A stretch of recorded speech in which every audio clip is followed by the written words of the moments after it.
आज मुंबईच्या दादरमध्ये उद्धव बाळासाहेब ठाकरे यांचं जे राम रक्षा आंदोलन आहे त्या संदर्भात आपण बोलण्यासाठी उद्धव बाळासाहेब ठाकरे प्रवक्ते आनंद पांडे जे आहेत. सर, काय बोलाल? आज आंदोलन आहे, हे नेमकी आंदोलन जे दानपेटीमध्ये लुटलं त्या संदर्भात आहे.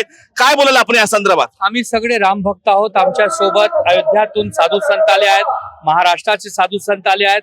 सर्वांच्या मनात एकच दुःख आहे की आमचे प्रभू, आमचे दैवत, आमचे आराध्य राम भगवानच्या मंदिरामध्ये चोरी करायची हिंमत का झाली लोकांची, का झाली ट्रस्टच्या लोकांची? त्या ट्रस्टचा निषेध करण्यासाठी, त्या चोरांचा निषेध करण्यासाठी आम्ही सगळे इथे जमलेलो आहेत. आणि आमचे नेते जे होते, हिंदू हृदय सम्राट बाळासाहेब ठाकरे यांच्या बद्दल पूर्ण देशामध्ये प्रेम आहे. ते म्हटले होते, गर्व से कौम हिंदू है. सगळे हिंदू आज इथे आपल्या दुःख प्रकट करण्यासाठी, आपला विरोध प्रकट करण्यासाठी ते जमलेले आहेत. आम्हाला पूर्ण खात्री आहे की उत्तर प्रदेशचे मुख्यमंत्री जे आहेत योगी आदित्यनाथजी, ते याची तपास करतील आणि जे दोषी आहेत त्यांना आतमध्ये टाकतील. एक महत्वाचा प्रश्न येतो, उद्धव ठाकरेवरती राम म्हणण्याची वेळ का आली आता? आम्ही राम भक्त आहोत, आम्ही शिवसैनिक आहोत. त्रेतायुगमध्ये राम भगवानची सेवा वानर सेनानी केली होती आणि कलियुगमध्ये देशाची सेवा आणि राम प्रभूची सेवा शिवसेना करत आहे. तर आम्ही राम भक्त आहोत. आम्ही बाळासाहेब ठाकरे साहेबांना मानणारे शिवसैनिक आहोत. आम्ही राम भक्त आहोत. विरोधक म्हणतात का हे एक राजकारण आहे? आम्हाला याच्यामध्ये राजकारण नाही करायचं आहे.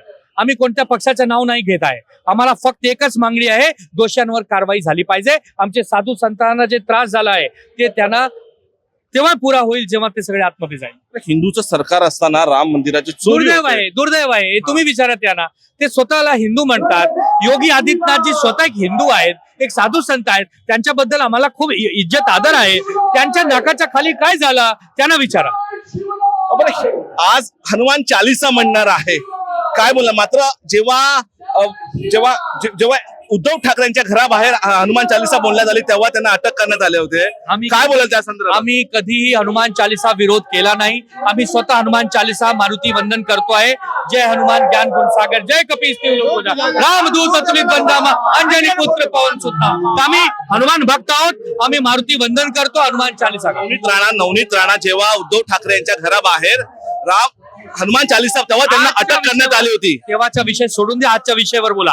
जे आमच्या ही वेळ का आली सर? का वेळ आली? काय बोला? नेहमीच हिंदूचा मुद्दा घेतो आम्ही. नेहमीच जेव्हा अन्याय होतो आम्ही समोर येतो. आमच्या प्रभू रामाच्या मंदिरात चोरी का झाली, कोणी केली, त्याला शिक्षा कधी होईल, याच निमित्ताने आम्ही इथे आलो आहे. धन्यवाद. आपल्यासोबत अजून सर काय बोलू घ्या, काय सांगा? जय श्रीराम, पार्वती पते हर हर महादेव. हम सभी राम भक्त हैं. ना हमें किसी पार्टी से ना किसी पक्ष से कुछ लेना देना है. हम राम भक्त हैं, सनातनी हैं.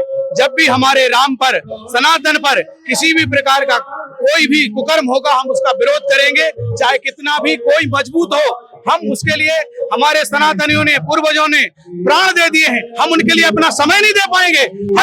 समय देंगे और हम विरोध करेंगे. बघा, एकीकडे भाजप होतं, हिंदूचं राष्ट्र आहे ना, हिंदू राष्ट्र आहे.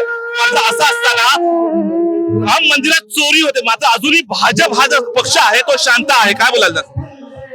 हमें पार्टी से किसी से लेना देना नहीं है. वैसे तो उनका भी पार्टी को छोड़ करके वो भी सनातनी है और दूसरे सनातनियों को आज जो सनातनी विरोधी हैं उन्हें बोलने का मौका मिला है. अगर वो सच्चे सनातनी हैं तो उन्हें इस तरह का एक पेश करना चाहिए कि दूसरा कोई जिंदगी में भगवान राम या किसी भी मंदिर का 1 रुपया छूने के लिए उसकी सांसें कांपे. आप क्या नक्कीच हे होते सगळे राम भक्त यांनी सांगितलेलं आहे. आम्ही हिंदुत्वासाठी आज एकत्र आलो आहोत. शिवाजी काळेसोबत मी धीरज बोलतो, टॉप न्यूज मराठी, मुंबई. आता जोकासू STP या अत्याधुनिक जॅपनीज तंत्रज्ञानाने सुसज्ज, quick installation, energy efficient, noiseless blowers, low maintenance या आणि अशा वैशिष्ट्यांनी परिपूर्ण जोकासू STP तंत्रज्ञान प्रकल्प उभारणीपासून ते विक्री पश्चात समाधानकारक सेवा देणारी, भारताबरोबरच परदेशात देखील प्रकल्पांची यशस्वी उभारणी करणारी company Deccan water treatment private limited.